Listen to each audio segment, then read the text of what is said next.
Cadê o comunismo? Cadê o comunismo?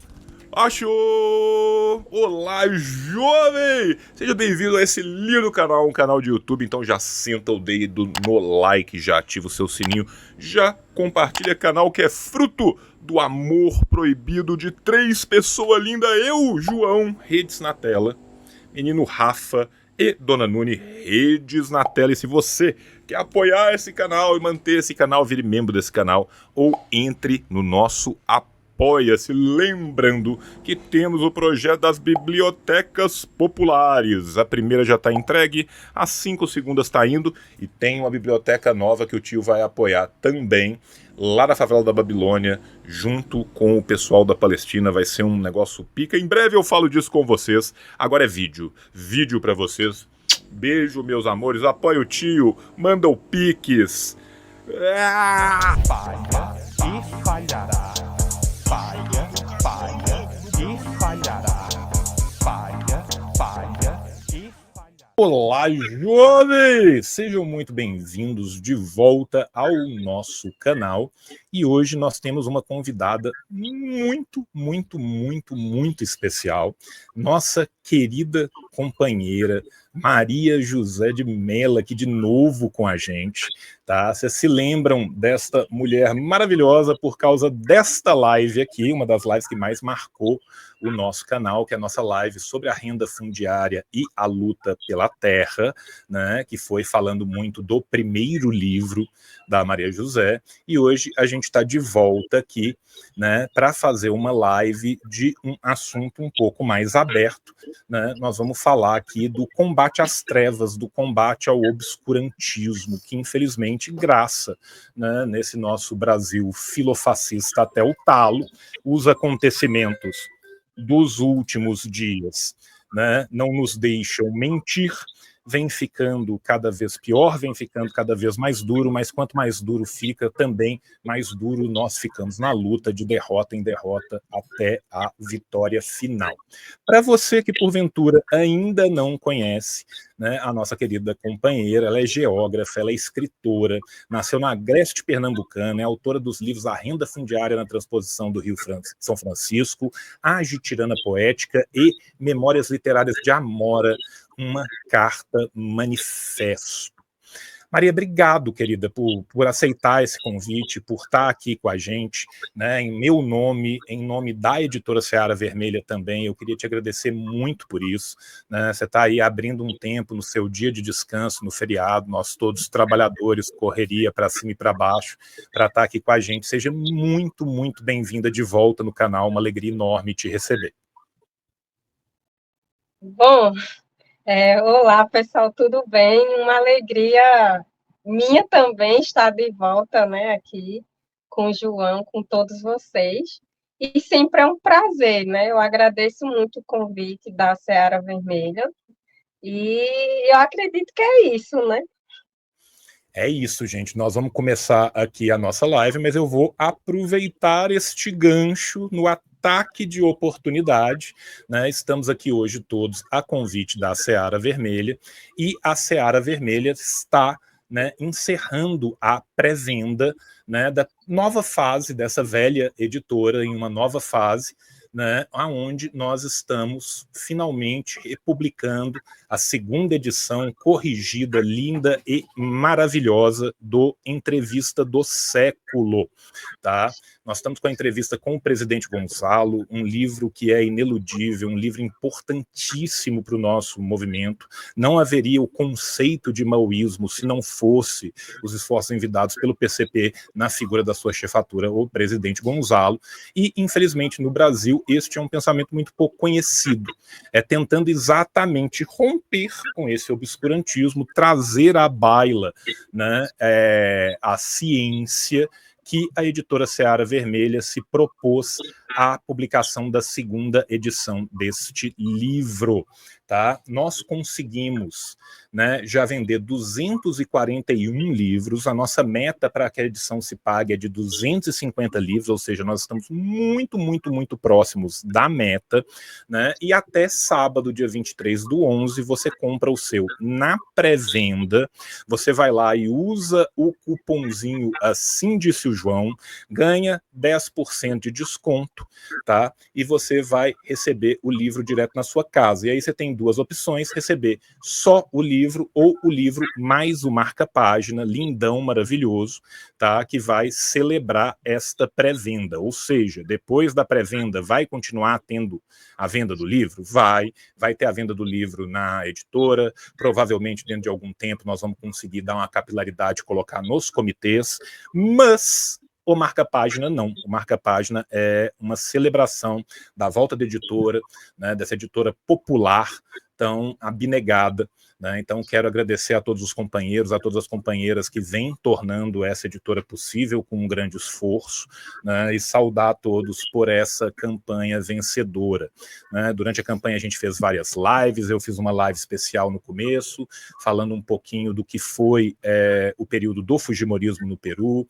A gente teve uma linda live também com o companheiro João Pedro Fragoso, do Rompendo com as Velhas Ideias, recomendo muito que vocês vejam, né? Depois a gente teve a nossa entrevista com a jornalista e escritora Rosana Bond, e agora, como a gente teve a sorte de ter o azar da gráfica não mandar os livros, deu tempo de mais uma live, e nós estamos recebendo a nossa querida companheira Maria José de Mello para falar disso que é basicamente a luta dessa editora também, né, que é romper com o obscurantismo, romper com as velhas ideias, né, e encaminhar o Brasil para uma verdadeira democracia, para uma segunda e verdadeira independência, né? A título de exemplo, gente, das coisas que a gente vai discutir aqui, eu queria trazer à baila, né, que há pouco tempo atrás, no ano de 2020, a Secretaria de Educação de Rondônia divulgou uma lista com 43 livros que deveriam ser retirados de todas as escolas.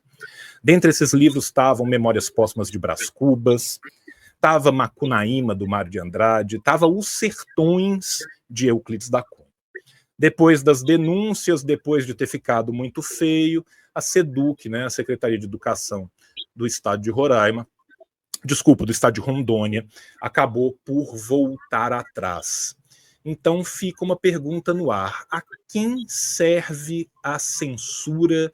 A quem serve o obscurantismo no nosso país? E aí, para a gente começar esse nosso diálogo, eu te pergunto, Maria, você, uma mulher vinda do interior, vinda do agreste, censura não é algo novo na sua vida, né?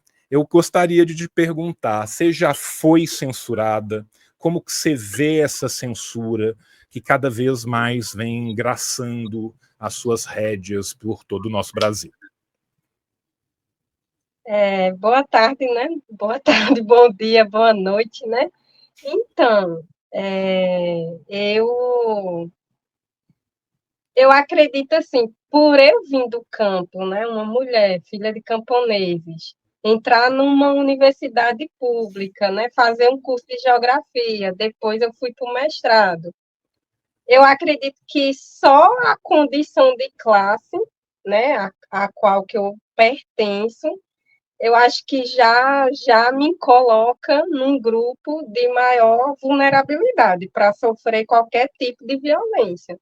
E uma delas foi todo um contexto, né, de perseguição política mesmo, que eu sofri na universidade, não só na graduação, mas no mestrado, né, por justamente trazer nas minhas pesquisas o fenômeno, né, da questão agrária, trazer a discussão do campesinato, da semifeudalidade, no Brasil, principalmente no Nordeste. Aí, claro, né, tudo isso foi confrontando justamente com as teorias que predominam na universidade. E no processo do mestrado, tanto na graduação como no mestrado, houve tentativas de retirar conceitos semifeudais, né, do meu trabalho. Na graduação não conseguiu, né, o orientador não conseguiu, porque a banca, de alguma forma, avaliou que o trabalho ele tinha uma consistência teórica, metodológica, né, de campo, de prática. Então, assim, não havia por que mudar o trabalho. O trabalho já feito e aprovado pela banca, né?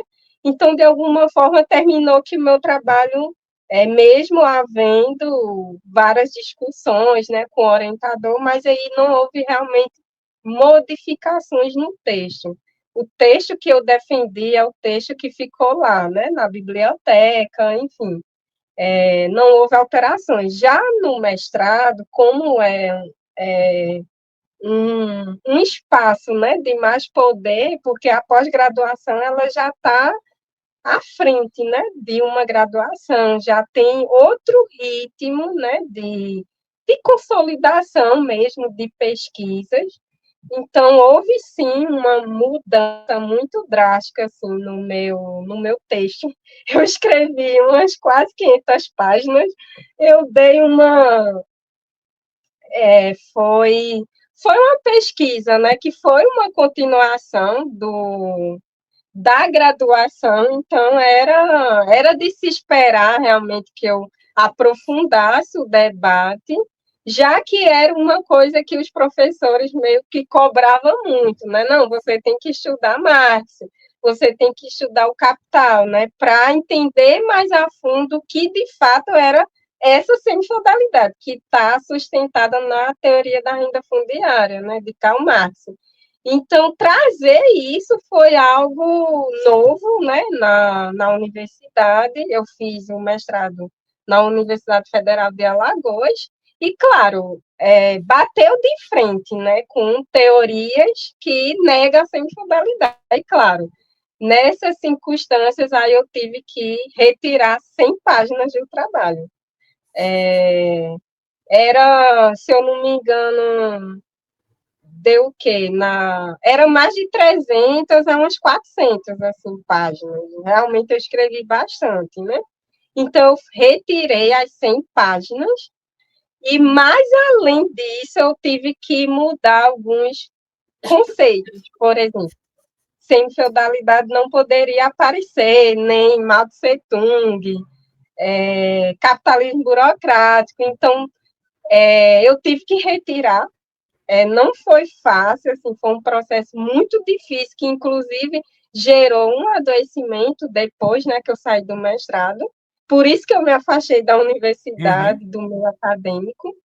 Mas, mesmo retirando o conceito, mudando a base da semi-feudalidade, está na teoria da renda fundiária. Então, mesmo não estando lá, mas tudo que foi produzido no livro, né, que é um livro denso, que traz toda a explicação realmente da teoria, como ela se desdobra, né, em cada condição. E Marx, ele, mesmo ele estudando, né, uma realidade clássica do capitalismo, do desenvolvimento do capitalismo, ele percebe que em outros países havia uma condição do campesinato que esse campesinato não era capitalista, né? Então, isso é muito atual, né? Quando a gente analisa o Brasil, né? As condições do campesinato brasileiro. Então, tá lá, né? Então, mesmo houve todo esse processo de mudança do texto, de conceitos, mas mesmo assim a base da discussão está lá, né? Então, de alguma forma, não teve como negar. Havia uma tentativa, né, inclusive, assim, dos professores, que meio assim, não, de tirar muita coisa, mas aí não tinha como fazer porque o trabalho realmente estava bem fundamentado, né? Toda a discussão da transposição ela está relacionada totalmente à teoria, assim. Então não tinha como reprovar aquele trabalho, né? Então de alguma forma eu defendi o trabalho, eu sou mestre em serviço social, né? Eu consegui finalizar, mas foi a grandes penas. esse título, né? E a minha pergunta é, por que tudo isso, né? Eu acho que a explicação está justamente no que eu estava trazendo,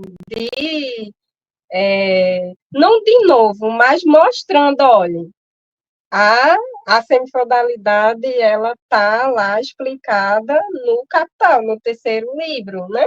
Do Capital. Então, realmente, trazer isso era algo que assustou.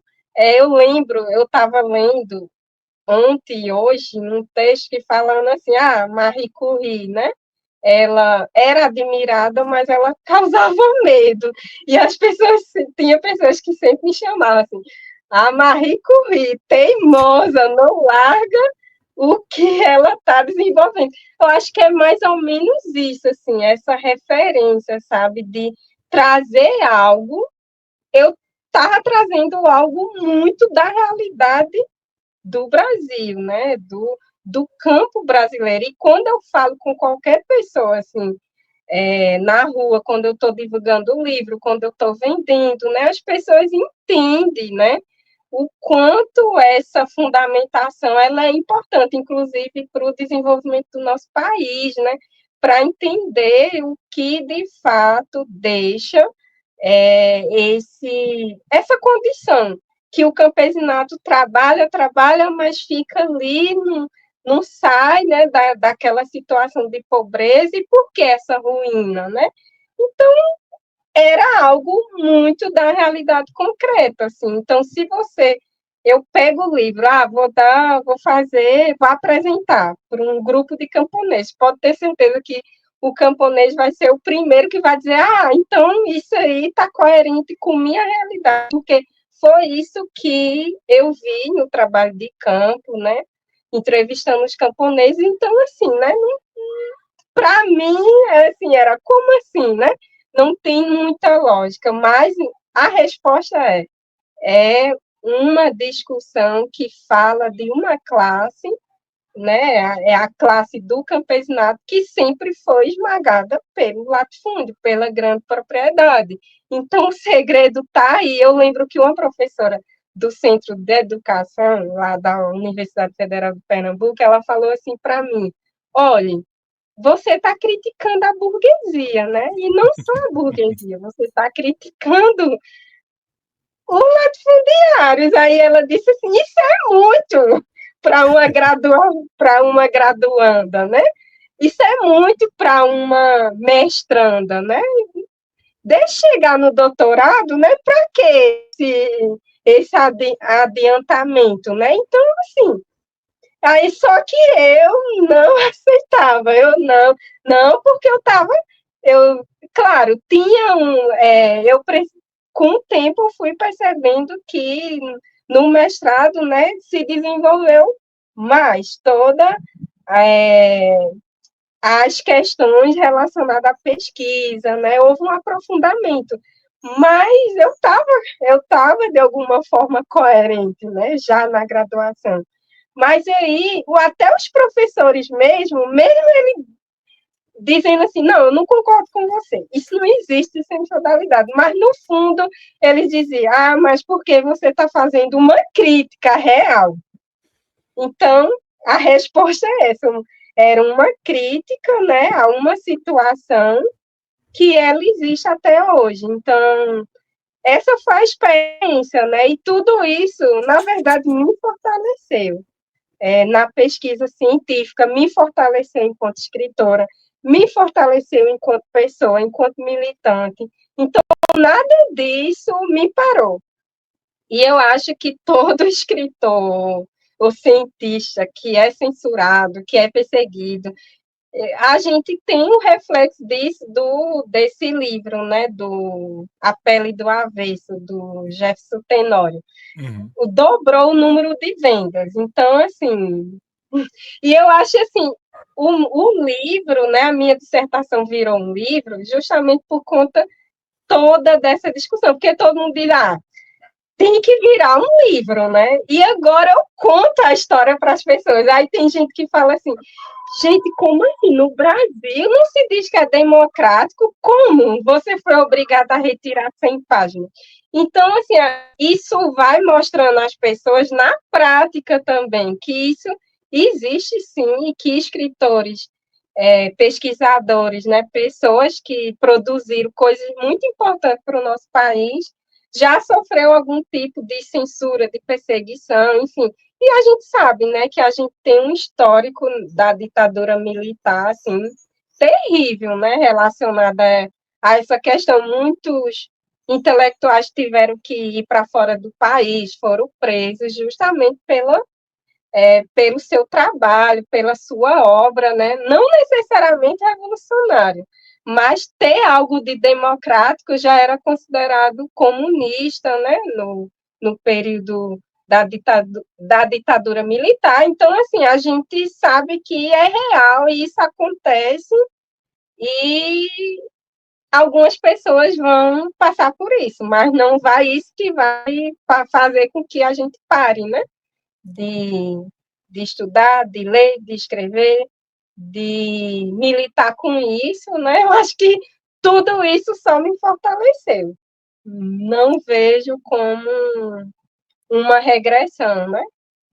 Nossa, te agradeço demais pelo seu depoimento e eu acho que todo mundo que já passou pela academia em algum momento da vida vai se identificar, vai ter uma experiência análoga. Eu, particularmente, também, na minha vida acadêmica, em diversos momentos diferentes, eu tive a mesma experiência. Pra você ter uma ideia, quando eu estava entrando no meu doutorado, eu estava trabalhando com alguns conceitos, conceito de nacionalidade, eu estava citando Stalin, né? E aí eles viram para mim e falam assim, João, o conceito é excelente, mas o Lenin não escreveu nada parecido. Não tem como você substituir o nome do Stalin pelo nome do Lenin e achar alguma coisa parecida que ele escreveu. Não, porque o Lenin é mais palatável. O Stalin não pode, né?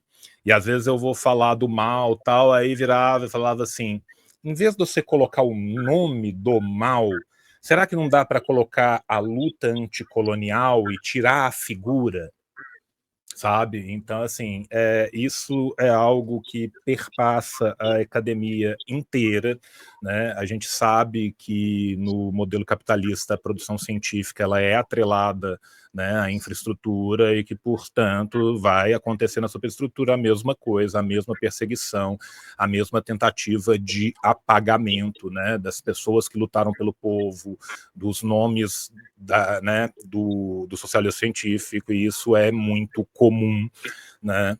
E isso não é só na academia também, né? Eu venho de uma outra base também, que é uma base de experiência sindical. Eu fundei o sindicato da minha classe, eu fui o primeiro presidente do sindicato, nós chamamos a primeira greve, e ali minha carreira morreu, né? Então, isso acontece não só no serviço privado, como também no serviço público, isso acontece na academia, e isso faz muitas vezes com que a gente se reinvente, né? Você vê que tanto eu quanto você, nós estamos aqui buscando outras formas de comunicação, né? Nós estamos buscando os nossos companheiros, nós estamos aí avançando nessa luta sem esmorecer, e eu sei que isso também fez você aflorar uma outra veia, que é a veia poética, né? Na sequência desse texto, que é um texto tão denso, um texto tão pesado, inclusive, gente, se você ainda não possui, tá, a renda fundiária na transposição do Rio São Francisco da Maria, você pode comprar todos os livros dela diretamente com ela. Tá, esses livros estão disponíveis em algum outro lugar, João? Então, mas eu não vou te contar, não. Você vai entrar no Instagram da Maria, @mariademelo.escritora, tá? E você vai comprar os livros direto com ela, porque ela precisa de se manter, tá? E ela vive dos seus escritos. Então, você pode entrar lá e comprar com ela. Mas, para além disso, para além do A Renda Fundiária, que é um livro super denso, um livro super científico, na sequência vem a Gitirana, né, que é uma outra pegada, e eu acho que é meio que quase que também, né, de uma forma, esse acerto de contas aí com a academia.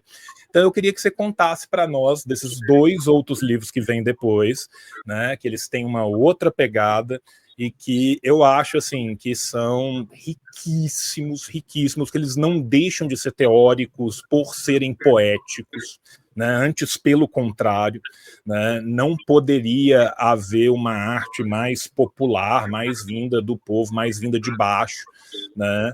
E eu queria que você contasse um pouco também como que foi esse processo, né, de sair de anos e anos de pesquisa científica e pesquisa de campo, e você fez uma pesquisa de campo vastíssima, né, para dar esse mergulho dentro de você e cuspir a tirana, assim, sabe? Eu queria que você falasse um pouco desse processo para a gente. Então, foi um processo bem dramático, né? Porque envolveu várias questões assim da condição humana, né? Vulnerabilidade, dor. Então, eu saí do mestrado com esgotamento emocional. Eu dizia, mas por que eu sou assim? Todo mundo dizia que eu era muito exagerada, que eu sentia demais, que eu criticava demais, que eu lia demais, escrevia demais, né? Tudo esse mais, né? E o que é essa busca, né? Eu acho que isso, o próprio processo, né, da minha carreira acadêmica, que durou em torno de 10 anos, assim, né, da graduação, eu fiz até uma especialização depois do mestrado, né? Então, de alguma forma, eu olhava a pandemia, né? Chegou, eu finalizei o mestrado em janeiro de 2020, que foi justamente o ano da pandemia. Então, eu não saí bem do mestrado, eu saí num pico depressivo e eu não sabia que eu estava nesse processo. Aí veio o livro da transposição do Rio São Francisco. Mas mesmo assim, com o livro, as emoções lá em cima, né? Era 15, uns dias chorando e uns muitos dias de alegria, né? Então, essa incompreensão. E foi nesse processo de eu não saber mais o que fazer, o que eu ia fazer da minha vida. Porque até então, desde criança, eu queria ser geógrafa. E professora. Professora não, escritora. Desde criança eu queria ser escritora. Meus pais não eram alfabetizados. O meu meio social, as pessoas não eram de ler, curiosidade, assim. Mas eu era totalmente diferente e eu queria sempre a mesma coisa. Não, eu quero isso, eu quero ir para a universidade, né? Enfim, quando eu cheguei na região metropolitana, isso foi possível. Mas parece com eu me tornando geógrafa, mesmo assim, faltava alguma coisa. E nesse processo, né, de me afastar da universidade, aí foi aí que foi surgindo de uma forma até de dizer assim, não, eu quero continuar, eu quero viver, eu quero ficar de pé. E o que tem para mim? Aí eu disse, contar a minha história. Já que eu não quero, eu fiquei assim, não quero ler Marx, eu não quero. Só que isso, eu era muito contraditória, porque ao mesmo tempo eu não queria ler nada da minha dissertação, eu não queria nem olhar o documento da dissertação, né, no PDF. Mas, ao mesmo tempo, eu fui ler filosofia, dialética, entender a condição do ser, ou seja, era uma busca filosófica também. Quem sou eu, né? Quem é essa pessoa, né? Aí eu fui sei lá, de dialética materialista, né? Toda essa fundamentação, né? Até as descobertas mais recentes, aí fui mais para a parte realmente não, eu tenho que colocar isso para fora, né? Qual era a principal barreira que eu sempre percebi que havia na minha história. Quando eu tinha 12 anos, eu sofri violência em um contexto, eu estava de férias no Recife, aqui, né, no Recife, e eu fui violentada pelo patrão da minha irmã. Então, entra aí um contexto totalmente de classe mesmo, né? Que foi o patrão, e isso provocou um transtorno. Eu não nasci, né, com um transtorno, eu adquiri no processo da vivência, e eu não sabia. E as minhas crises, desde a graduação ao mestrado, ela estava relacionada a esse transtorno não identificado, não diagnosticado, porque ele foi muito silencioso, né? E, claro, eu queria me entender enquanto mulher, né? Então, só que isso era uma barreira, né? Eu acho que o livro Agir Tirana Poética, ele nasce desse processo, é eu regressando do Agreste para encontrar a menina Maria, a menina que foi violentada na infância, e construir uma nova trilha, uma nova perspectiva, porque eu sabia que eu ia encontrar alguma coisa, e eu sonhava com meu pai dizendo que se eu me perdesse, eu precisava voltar para a minha origem. Então, é como se fosse realmente, eu digo que é uma regressão à melancolia latente, né? Meu agreste interno. E construir, né, porque eu acredito que a nossa construção enquanto indivíduo, ela está muito relacionada ao que a gente viveu, o que a gente passou. E eu vi na pele, né, todas as questões da questão do não acesso à terra, do não acesso à água, né, mas essa questão da violência, ela me marcou muito, né, então eu precisava trazer isso, mas na ciência eu não podia, né? Assim, o meu objeto era o campesinato, era uma questão totalmente diferente. Então foi aí que eu comecei a escrever minha história, mas eu não sabia como escrever, porque eu achava que eu tinha que ter muito conhecimento em narrativa, em várias coisas, mas eu já era escritora, porque eu já escrevi em diários desde que eu entrei na universidade. Para fazer geografia, eu escrevi artigo científico, escrevi as coisas lá para passar nas disciplinas, mas eu tinha diários. Todos os anos eu guardava um diário e estava lá. A questão eu não falava, né, eu tinha sido violentada, né? Então era um segredo e eu guardei por 20 anos. Então foi aí que nasce também o Memórias Literárias de Amor, uma carta manifesto, que é justamente o livro que vem, ele nasceu vários livros no mesmo contexto, porque eu fiquei num pico depressivo durante a pandemia, as coisas estavam quase tudo, né? A gente não podia sair. Então, assim, foi um ambiente que eu realmente mergulhei e eu disse, o que eu posso fazer, o que me faz, de alguma forma, ter alguma esperança de um futuro melhor é escrever. E foi nesse processo que eu fiquei escrevendo, mesmo vindo o livro da transposição, né? Eu comecei a vender, divulgar, mas mesmo assim, num processo muito difícil, foi, foi em torno de 4 anos, praticamente, 2020. Esse ano realmente é o ano que eu estou me sentindo melhor. Então, assim, com o processo terapêutico, né, com o diagnóstico fechado. Então, tudo isso foi muito importante também para eu trazer essa condição de uma pessoa que nasce semiárido, que sofre uma violência, mas que aí fica com aquilo, remoendo durante 20 anos, mas do nada, bum, escreve um livro e vai para a terapia e digo, pronto, eu cheguei na terapia já dizendo, olha, eu tenho um problema, eu sei que eu tenho alguma coisa dessa violência, não sei o que é ainda, mas não é uma coisa boa, eu não gosto, me deixou muito vulnerável durante muito tempo e eu não quero isso mais para mim. Então, foi essa resposta, foi uma situação, né, psicológica que me levou a escrever para dar uma resposta para dizer, não, eu não quero ser mais vítima.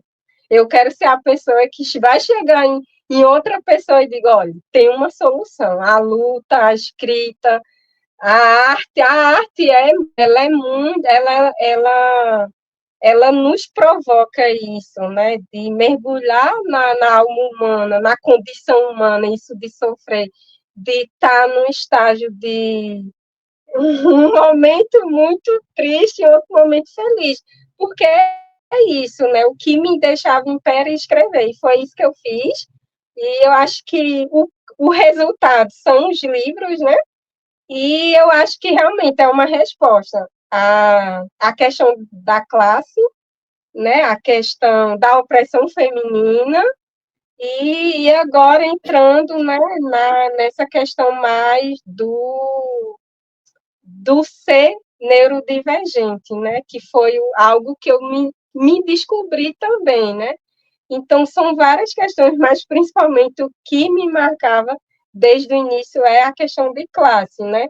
E todo esse processo de censura, perseguição política na universidade, não sabe de nada, tá lendo errado, né?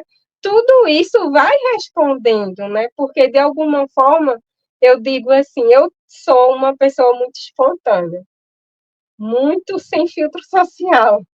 Então, eu falo as coisas que vêm assim, né? Não, eu estou vendo aquilo e eu estou falando sobre aquilo.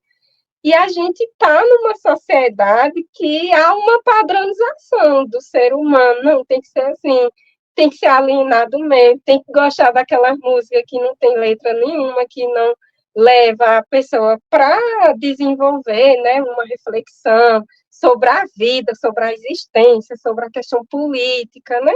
Então, acho que esses livros, na forma narrativa, poética, ele é como se fosse realmente uma busca.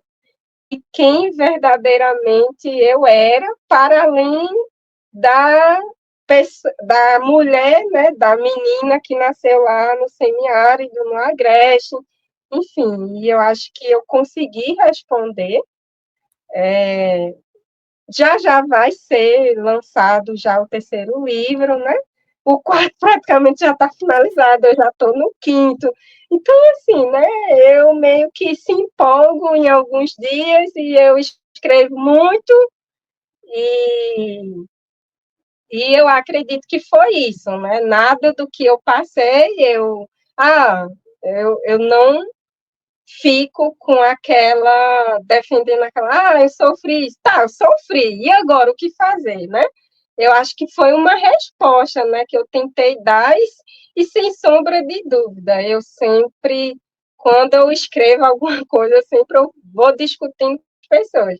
O processo de escrita, claro, eu estou pesquisando, eu estou escrevendo, eu estou confinada ali.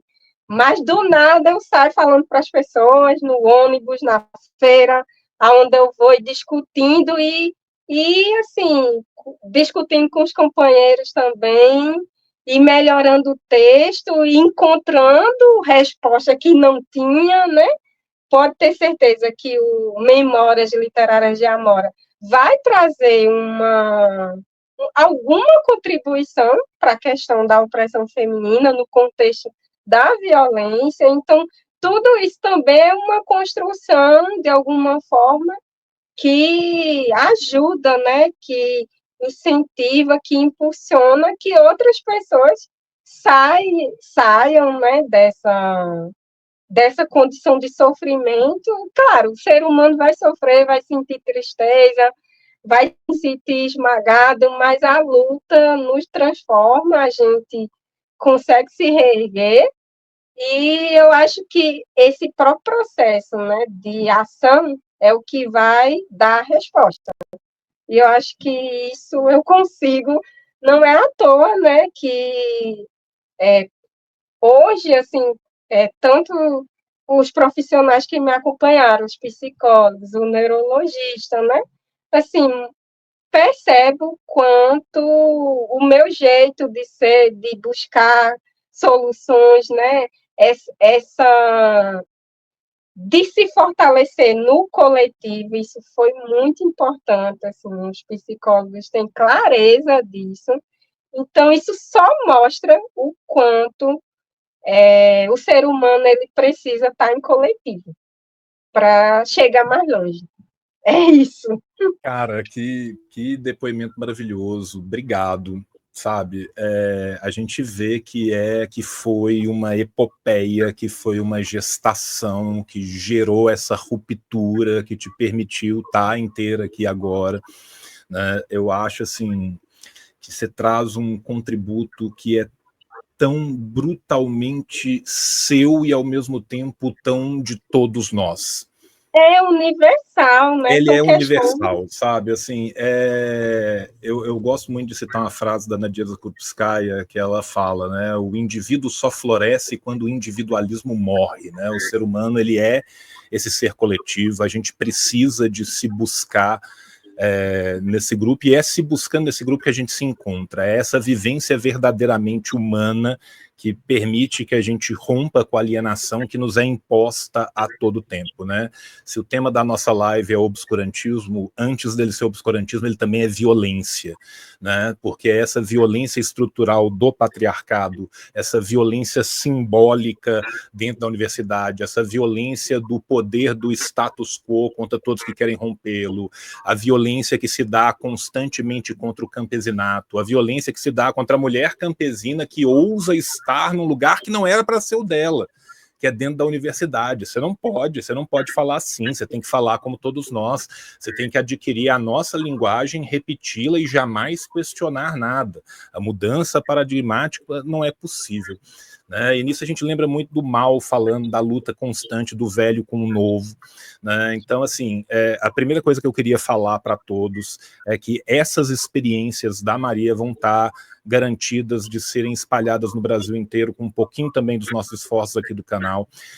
Eu já combinei com a Maria, eu vou pegar vários dos livros dela, eles vão estar presentes na nossa segunda leva de bibliotecas, aqui no Marreta, nos acampamentos da LCP, e também vão estar presentes na outra biblioteca que eu estou ajudando a construir agora, junto com o pessoal do movimento a favor da Palestina, junto com o pessoal, né, do movimento Carlos Marighella, na biblioteca que vai ter na favela da Babilônia, lá no Rio de Janeiro, onde eu tenho certeza que mulheres que vão estar lá na favela, que vão ter uma vida muito análoga à sua, né, porém uma vida citadina e não uma vida campesina, vão poder ter conhecimento da sua história, vão se ver nessa sua história, né, e a gente vai conseguir espalhar cada vez mais essas redes de solidariedade que vão construir uma nova e verdadeira democracia no Brasil. Então eu quero, assim, te agradecer demais pela sua coragem, porque precisa de uma coragem gigantesca para fazer isso que você fez.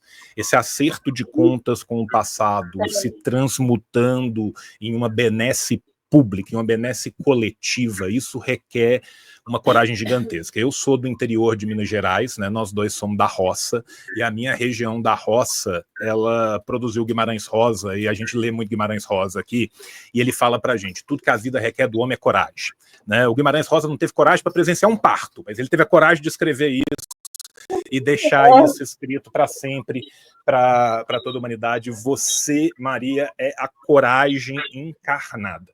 Tá? Eu, como seu companheiro de luta, como seu companheiro de neurodivergência, eu, saca, tenho uma admiração que não cabe na internet pela sua luta, por tudo que você faz por todos nós. Obrigado de coração, companheira, obrigado de coração. Voltando um pouco, né, no tema da nossa live, da violência, do obscurantismo, eu quero voltar um pouco ali na sua experiência de vida e na sua experiência de vida acadêmica também, porque você é uma mulher que vem do campesinato e você é uma mulher que, ao ir para a cidade, ao ir para a faculdade, volta para o campesinato.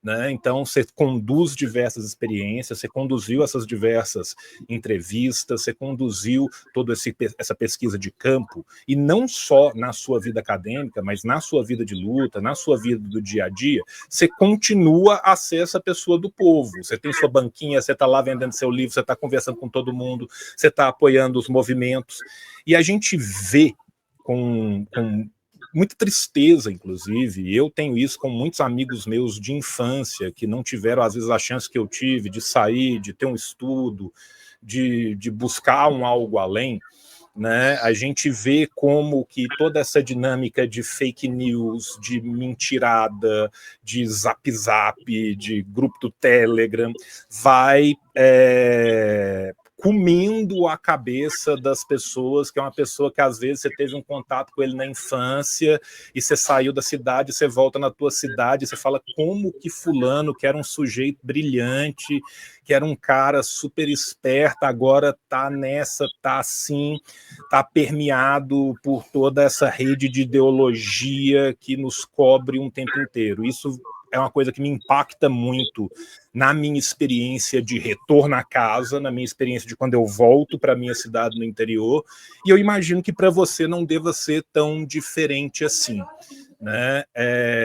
Você teve também essa experiência quando você volta? Você teve essa experiência de, às vezes, ver uma geração que cresceu contigo e que era uma geração que, às vezes, tinha a cabeça um pouco melhor, que eram seus companheiros de infância, de adolescência, e que na vida adulta a pessoa, infelizmente, tem que trabalhar para viver, está lá, não tem tempo, só está lá consumindo aquilo que lhe é jogado em cima e se perde no meio daquele vazio de fake news, de mentirada.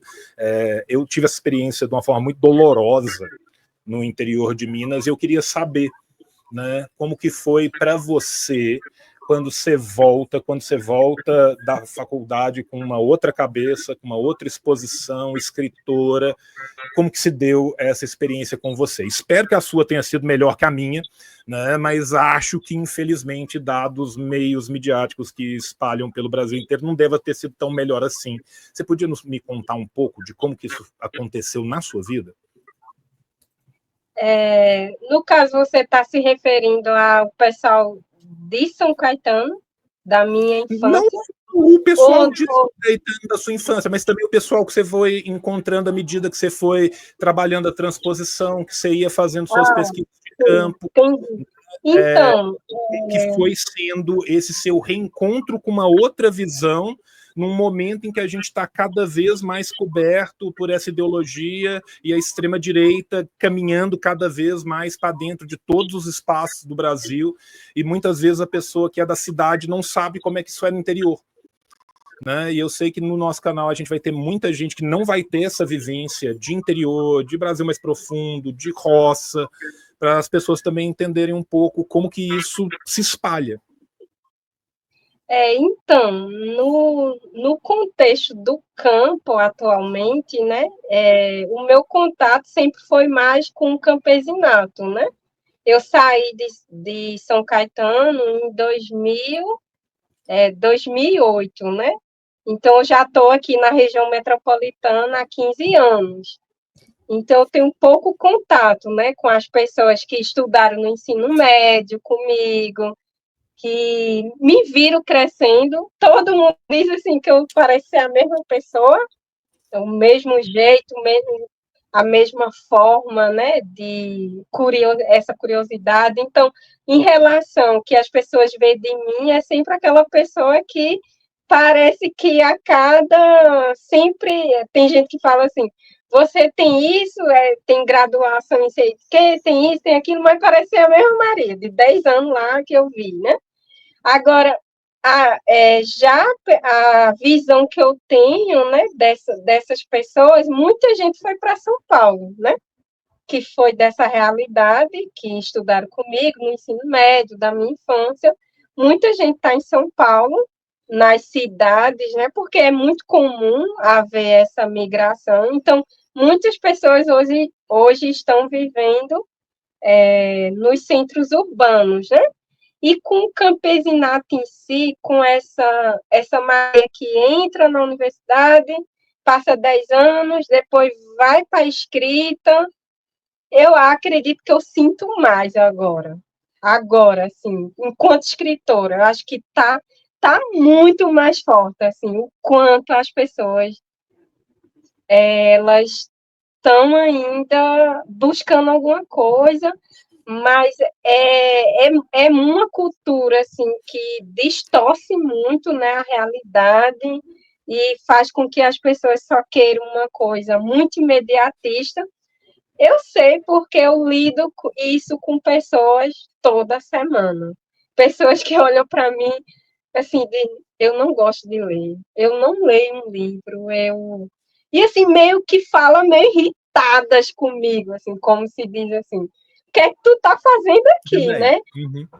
Só que, ao mesmo tempo, eu vejo que é uma pobreza na fala dessas pessoas, o jeito como ela trata o outro, né? Já tem outras pessoas, às vezes, que não tem nem ensino médio, assim, mas tem uma percepção totalmente diferente. Então, são públicos muito diferentes que eu estou lidando, porque eu não estou indo no meu público. Eu não estou indo no público lá que lê questão agrária, que lê poesia mais crítica, né? Não, eu estou pegando qualquer um. Então, vem fascista, gente que diz eu sou de direita, eu disse eu sou de esquerda, e daí, né? Então, assim, é como conviver com isso, né? Como lidar com isso. Eu fiquei muito frustrada nas minhas primeiras tentativas de divulgar o livro, aí o psicólogo, vamos mudar esse jeito de como chega nas pessoas, e eu fui aprendendo. Eu fui tendo uma técnica, um manejo, só que agora as pessoas não me dão mais fora.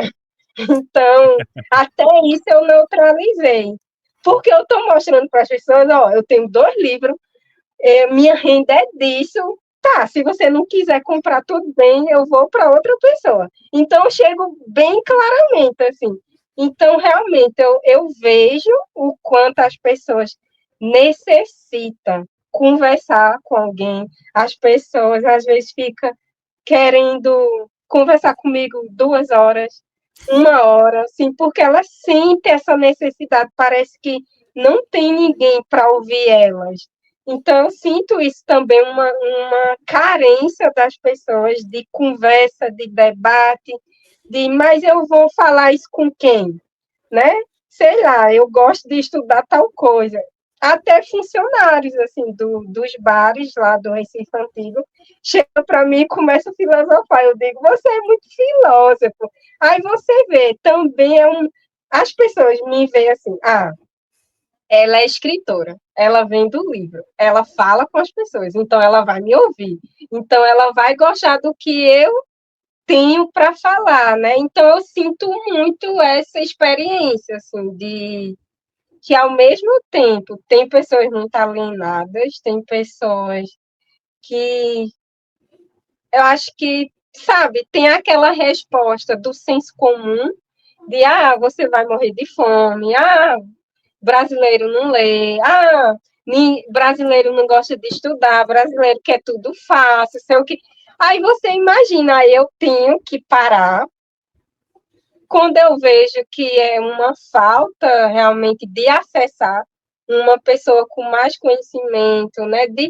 Porque realmente teve pessoas que não tiveram a oportunidade de ler um manifesto do Partido Comunista, não tiveram uma oportunidade de saber que existe um tal de marxismo que leva a gente para várias outras coisas. Então, assim, isso eu percebo que as pessoas sentem essa carência, mas às vezes ela tem muita concepção assim formada do que é o Brasil, do que o Brasil precisa, mas falta, sabe?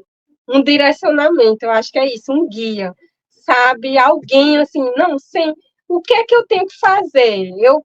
Tem gente que chega para mim assim, eu tenho um livro, escrevi um livro, mas eu tenho vergonha, o que é que eu faço? Então você vê que falta, sabe, um direcionamento, alguma coisa. E essas pessoas estão procurando isso.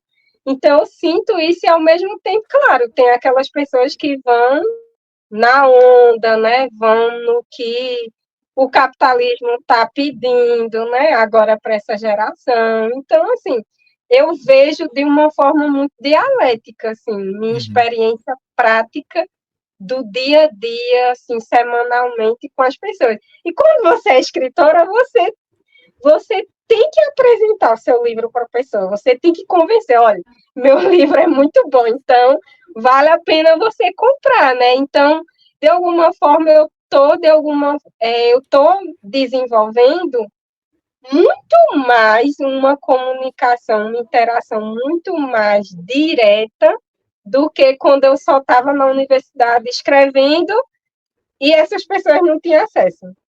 Acho É que o isso, segredo é isso. Nossa, popularização. esse é o ponto nevrálgico. Inclusive, você cometeu um deslize freudiano maravilhoso, né? Que você falou sempre que ser professora, desculpa, escritora. Né? Esse ali foi o momento do deslize freudiano. É o momento que seu inconsciente gritou ali. Porque, assim, Maria, eu não tenho seu talento. Eu sou um professor, eu sou um divulgador científico. Você é escritora, é muito diferente. E você é uma escritora que consegue ser uma escritora não só teórica, mas ser uma escritora prática, sabe? Então, assim, morro de inveja, mas não será nessa existência que eu conseguirei fazer o que você faz. Mas eu tenho que te informar aqui de algo que às vezes talvez você nem saiba, ou que talvez você jogue lá para o fundo da sua cabeça, mas você é muito professor. Você é muito professor. O psicólogo Quando disse que você minha vai, didática sua é didática para didática. ela é espetacular e você está no povo, com o povo, para o povo, sabe?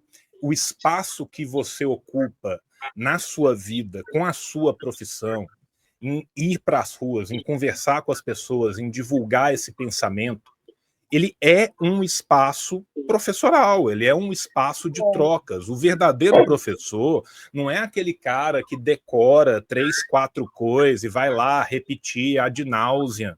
O verdadeiro professor é aquele que está aberto ao processo de aprendizagem. E o processo de aprendizagem ele só acontece de forma dialética. Você ensina ao mesmo tempo que você aprende ao mesmo tempo que você ensina. Por isso que é terapêutico, por isso que é tão rico. Para mim, mas é terapêutico e rico para você porque você tem essa vocação para ser professora também. E muitas vezes, infelizmente, essa é uma percepção que eu tenho muito clara, muito cristalina na minha vida. A universidade, né, que deveria ser esse lugar, né, universal, que deveria ser esse lugar de constante diálogo com o povo, para o povo, no povo, ele se isola do povo. Ele fica isolado na sua torrezinha de marfim, com muita tranquilidade ali no canto, escrevendo os 10, 12 conceitos que são aceitos, para um publicar o outro numa revista X, para que você monte um barema, para que você passe num concurso e que você reproduza ad nauseam aquele discurso que, em última instância, vai servir à manutenção das coisas no mesmo lugar. Né? A verdadeira ruptura, a verdadeira prática revolucionária do saber é espalhar o saber. Saber que não é espalhado, ele não serve para nada, a não ser para manutenção das coisas como elas são. Né? E eu vejo em você essa profunda vocação de professor, essa profunda vocação didática, essa profunda vocação de troca, e a experiência que você traz das pessoas para a gente é dessa necessidade, que é a necessidade mais humana de todas, que é se reconhecer no outro, que é ter um diálogo verdadeiro, que é olhar para um outro ser humano e pensar, ele é tão ser humano quanto eu, se eu cortar ele sangra igual. Né? E sendo o tema da nossa live o obscurantismo, a ideia dele é exatamente cingir com isso. A ideia de manutenção de estruturas arraigadas de poder, onde só um pode, o outro não pode, dessa dialética de escravo e de mestre, né, é exatamente romper com isso, é romper com o coletivo, é focar no individualismo, é trazer as pessoas para a reiteração e para a repetição dos mesmos modelos. E o ser humano, ele não precisa do conhecimento acadêmico para ter sabedoria. A sabedoria, ela vai muito além de qualquer conhecimento que está no livro. Quando você fala, pô, o cara não tem nem 2º grau, chega para mim e fala, eu falo, tu é muito filósofo. E é filósofo mesmo. Filosofia é isso, é ser amigo do saber, é ser amigo do conhecimento, é querer expandir isso. Então eu acho que você vem fazendo assim um trabalho de base real, um trabalho verdadeiramente popular, um trabalho de espalhamento do saber, né? E eu que tento aqui numa outra seara, né, aqui nas redes, tentar trazer as pessoas e mostrar, olha, gente, talvez as coisas não sejam desse jeito que nos é veiculado. Vamos pensar isso aqui, vamos pensar a nossa história, vamos pensar a história dos outros povos, para onde que a gente quer ir, onde que a gente consegue chegar. Esse trabalho, que é um trabalho também propagandístico, né, ele é feito tanto por mim quanto por você, e é muito necessário que tenha muita gente como você, gente como eu, gente como o pessoal de casa que está vendo isso, que vai replicar, que vai procurar o comitê, que vai entrar numa luta, e essas lutas são muito importantes, né? Então, assim, Eu lembro, João, que fala, né? tinha algumas vezes assim, eu chegava na pessoa, falava, aí alguém ia lá, né, eu divulgando, você tem Instagram? A pessoa aí vai lá no meu Instagram, aí fala, nossa, João Carvalho segue você, tá com muita moral. Então, você vê, né, mesmo eu fazendo um trabalho prático, alguém precisa estar na internet também fazendo alguma coisa, porque eu sou horrível, eu não gosto de gravar vídeo, eu fico agoniada, eu tenho mais dificuldade com essa parte mais visual, né? De Eu gravar vou me vídeo. permitir ser o Jô Soares aqui, não se deprecie, mulher, você não é horrível, você é maravilhosa Não, fazendo mas gravação não de é vídeo, com relação a mas mim, eu mas sei eu que não você gosto. não se sente naturalmente bem, você se sente bem na É, rua, você se sente bem conversando com as pessoas tete a tete, vendo as pessoas, é muito diferente. Eu tenho uma dificuldade muito grande de fazer bem o que você faz muito bem. Eu, ver quando eu a vou dar troca, né? formação, eu, quando eu vou dar minhas formações e tal, cara, aquilo ali para mim é uma coisa. Eu tenho que me preparar, eu tenho que respirar, eu tenho crise de pânico. E aí eu consegui. As pessoas falam assim, João, mas como? Na internet você é tão aberta, não sei o quê. E eu falo, gente, eu sou tímido. Vocês não acreditam nisso, mas eu sou tímido. Sabe? Então, assim, a gente vai tendo essas vocações diferentes, a gente vai tendo, né, esses momentos diferentes, e cada um, né, entrega o melhor que a gente pode entregar para a luta, que é o dar de si. A gente dá de si com todo o coração, a gente tá com as pessoas por todo o coração, e a gente tá principalmente com o ouvido aberto. Né? Porque quando a gente vai, a gente quer buscar as pessoas, a gente quer aglutinar as pessoas, mais importante do que saber falar é saber ouvir, é entender qual que é aquela necessidade, é entender o que aquela pessoa está precisando, é entender que para cada um vai ter um discurso, para cada pessoa, para cada grupo de pessoas, né? E isso a luta nos ensina demais. Maria, eu sei que eu te prometi 45 minutos, a gente já está com 1 hora, então eu vou ir encaminhando para o nosso final, tá? Eu gostaria que nesse final você falasse de novo do seu Instagram, para as pessoas que ainda não te conheciam poder te procurar, poder conhecer seu livro. E eu queria falar aqui também, gente, que essas lutas que a gente combate, elas são muito múltiplas, elas são muito plurais e elas precisam de todo mundo. Nós estamos tendo agora no Brasil 2 momentos fulcrais da luta camponesa, da luta campesina no Brasil, né?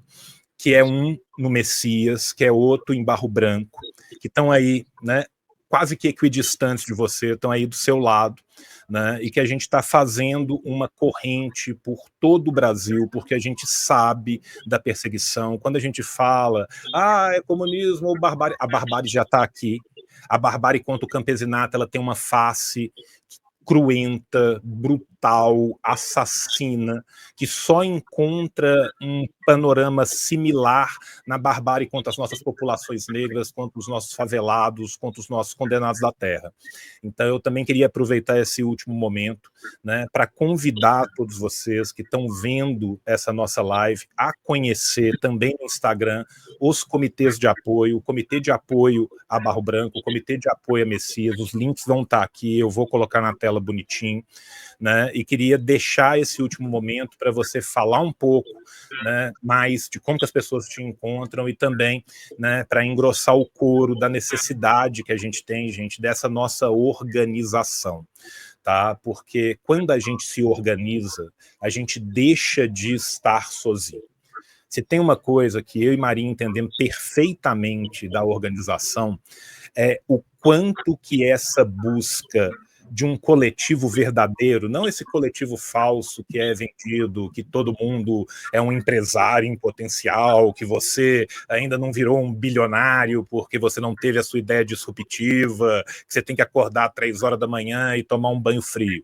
Mas a coletividade de verdade, das pessoas na luta, da gente se unir em prol de algo que é muito maior, é nesses momentos, né, que a gente se vê verdadeiramente humanos, a gente encontra um propósito, encontra uma liberdade, encontra um sentido de vida que eu desconheço esse sentido fora da luta, eu desconheço esse sentido fora da coletividade. Então, queria que você fizesse uma última fala nesse sentido e também para que as pessoas possam conhecer esse trabalho maravilhoso, tão importante que você faz.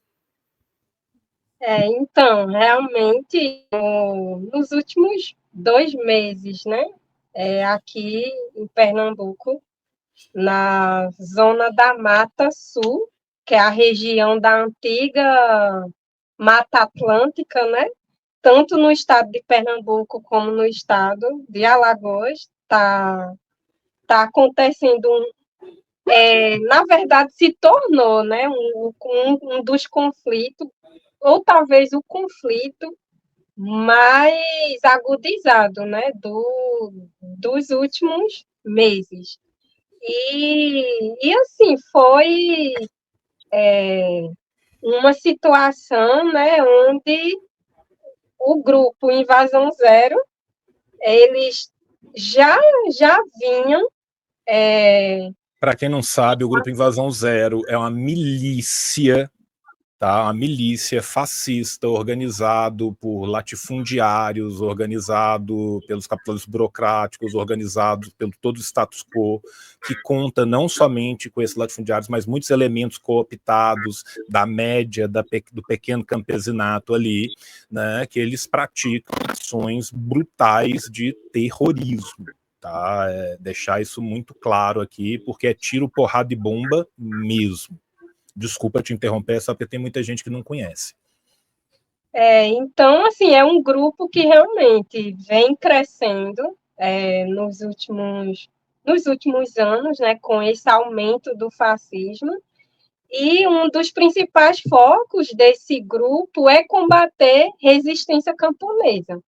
E é justamente uma região onde há um histórico, né, dos usineiros, né, de toda aquela monocultura da cana-de-açúcar, porque a antiga região da zona da mata, né, onde havia a Mata Atlântica, praticamente se transformou em cana-de-açúcar, e é justamente nessa região, como as usinas elas sofrem um processo de falência, né, porque o usineiro sempre foi salvado pelo Estado, mas chega um momento que o próprio capitalismo ele vai se ampliando, né?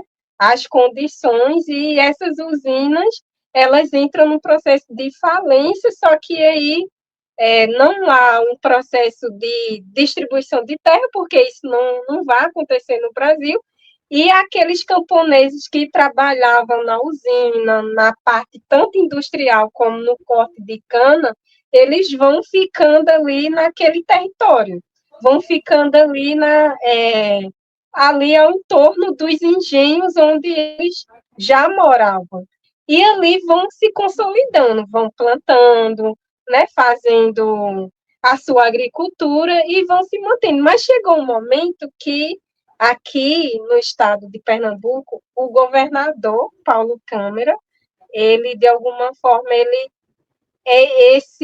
essa usina, né, Frei Caneca, ela foi arrendada, uma usina falida, que já deve milhões ao Estado, mas aí não acontece nada, fica lá, aí vem um grande empresário que é tanto latifundiário como dono da Masterboy, dono de uma indústria, né, de corte de carne bovina, então ele arrenda essas terras. Ele arrenda uma terra que arrenda a terra da usina falida. Só que assim, os camponeses já estavam lá, os camponeses há mais de 100 anos já estão ali, na verdade, há 500 anos, né? Eles já foram se reproduzindo, né? Aí é nessa situação que vai o quê? Ocorrer o conflito de uma forma mais intensa. Por quê? Se você pega uma região, a renda, em vez de ser cana, agora vai ser gado, criação de gado, então não necessita da força de trabalho mais daquelas pessoas. E essas pessoas já estão vivendo ali. Aí começa, então a gente, o latifundiário que chegou ali, ele diz, não, então vamos expulsar esses camponeses. Vamos expulsar porque o gado vai precisar se expandir nesse território. Aí é que começa, né? Não, mas o campesinato não vai sair. Ele vai para onde? Ele começa a se organizar com as condições que são propícias ali da região, né? Vão buscando, vão buscando. Chegou uma hora que alguém visitou uma área da liga e falou, não, eu acho que essa bandeira aí vai segurar. Então, é um processo muito bonito ao mesmo tempo. É um conflito, mas ao mesmo tempo as pessoas vão se descobrindo, vão percebendo que tem como resistir. Aí, claro, acontece todo o apoio, de buscar apoio. Vamos formar um comitê, né? Tem que ir para a capital, tem que divulgar isso na universidade, aí que começa todo um apoio, e um apoio no sentido assim, de repercutir o que está acontecendo naquele engenho lá chamado Barro Branco, que parece que avermelhou. Então, você começa, né? Aí vai chegando mais pessoas. E, claro, se você chega para uma pessoa e diz, olha, tem um latifundiário que, como arrendou uma terra totalmente, de uma forma totalmente legal, está querendo expulsar os camponeses das suas terras. Qual é o brasileiro que ganha um salário mínimo que não vai se comover, né, com uma luta dessa, com uma situação, as pessoas estão querendo sobreviver, elas não estão querendo um grande hectares de terra, elas estão querendo lá o seu pedaço de terra para continuar sobrevivendo e dessa forma desenvolver o nosso país e levar alimento para a nossa mesa. Então é isso.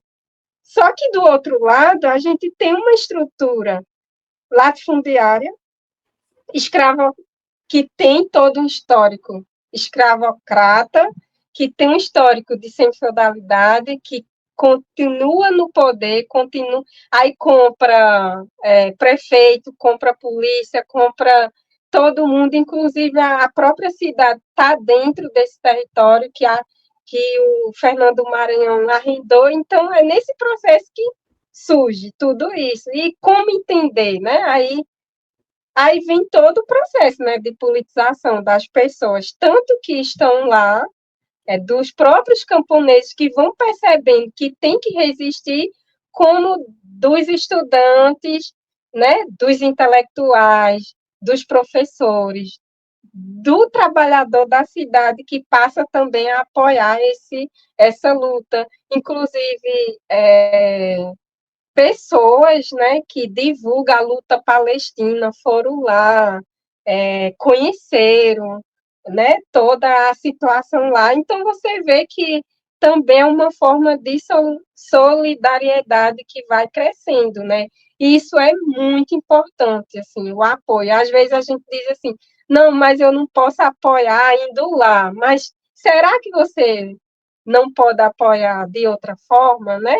Então, a gente vai encontrando formas de apoiar essa luta, de fazer parte quando a gente tem condições de estar fazendo parte, né, de estar totalmente inserido, e da mesma forma que aconteceu em Pernambuco, começou também surgir um movimento de apoio também lá na área revolucionária, né, Renato Natan, que é no município de Messias, que também lá foi diferente, né? Houve o despejo realmente.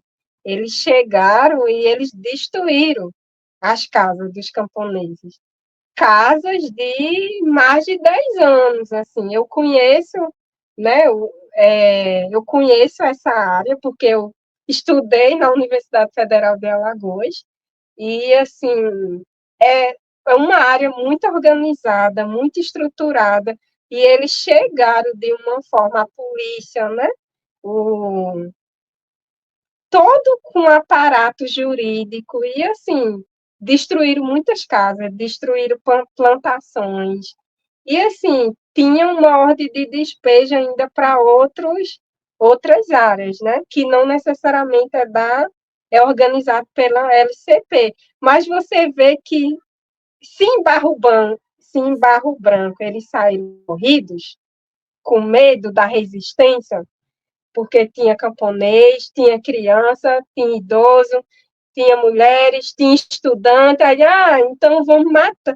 Tem estudante, uma das pessoas reacionárias, né, do grupo, falou assim, tem menino, tem mulher, tem estudante, tipo assim, mata todo mundo, né? Então, eles saíram corrido por conta da resistência, aí, não, vamos atacar em outro lugar, né? Então, a gente tem que responder.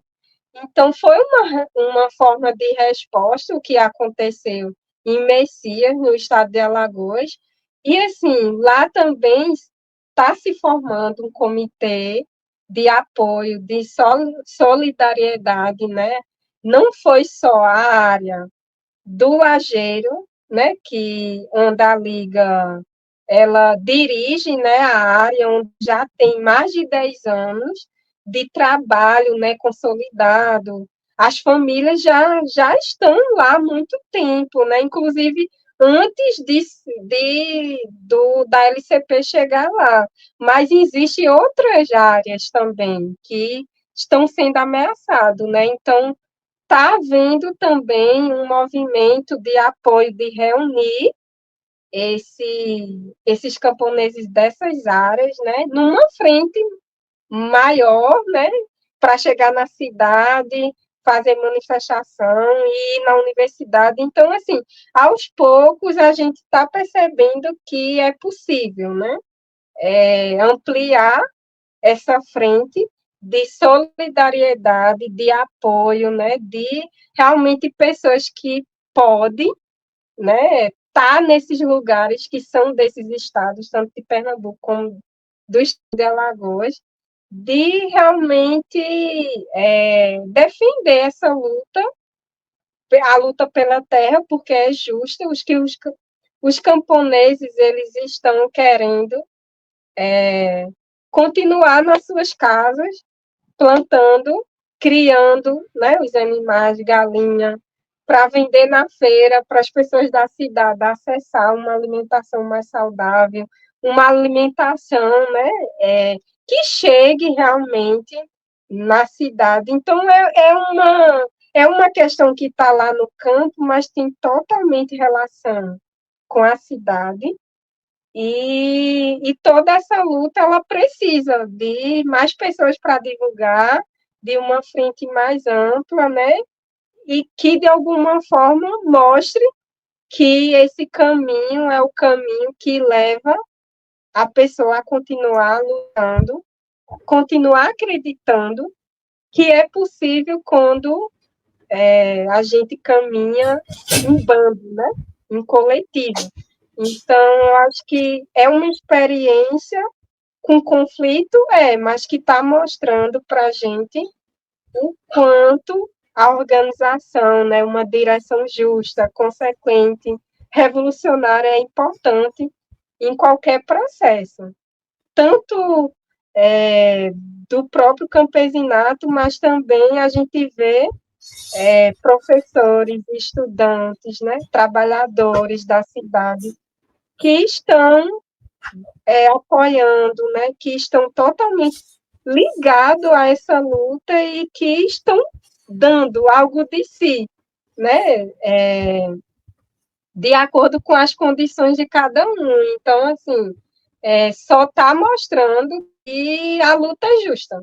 A luta do campesinato ela é justa, porque é uma luta histórica e necessária para o desenvolvimento do nosso país. E é justamente o negacionismo, o crescimento do fascismo, ele vai sempre estar contra esse processo, que ele está acontecendo agora no nosso país. Perfeito, obrigado. Tá? Obrigado pela oportunidade de ter você aqui de novo no canal. Você sabe da minha máxima admiração. Gente, vou lembrar para vocês, quem quiser adquirir os livros da professora Maria José de Mello, vai ser professora sim, vou te chamar de professora, não é só escritora não. Tá? Já sou, de alguma forma. Já é demais, é só entrar no Instagram dela, mariademelo.escritora. Vai estar no link da nossa descrição, tá? Tá aqui na live o tempo inteiro. Tá? Quero aproveitar o ensejo para mostrar aqui para vocês o Comitê de Apoio do Messias, mostrar aqui para vocês o Comitê de Apoio de Barro Branco, que também vão estar com os links disponibilizados na nossa descrição da live. Tá? Então, você que ainda não conhece esse trabalho, por favor, conheça, fortaleça, divulgue, espalhe essa luta, que é uma luta de todos nós. Para a gente fechar aqui hoje, eu quero agradecer mais uma vez, né, ao pessoal da Seara Vermelha e lembrar que a gente está terminando nossa campanha de financiamento, tá, do Entrevista com o Presidente Gonzalo, a entrevista do século. Tá? O livro custa R$ 70,00 entregue em qualquer lugar do Brasil ou R$ 80,00 entregue em qualquer lugar do Brasil, com o marca-página de celebração dessa segunda edição. Tá certo, gente? Obrigado. Obrigado mais uma vez, Maria. Obrigado a todos os companheiros, a todas as companheiras que nos viram até agora. Um beijo no coração de vocês. Até a próxima. Tchau, tchau. O capitalismo falhou, falha e falhará em cada uma das sociedades aonde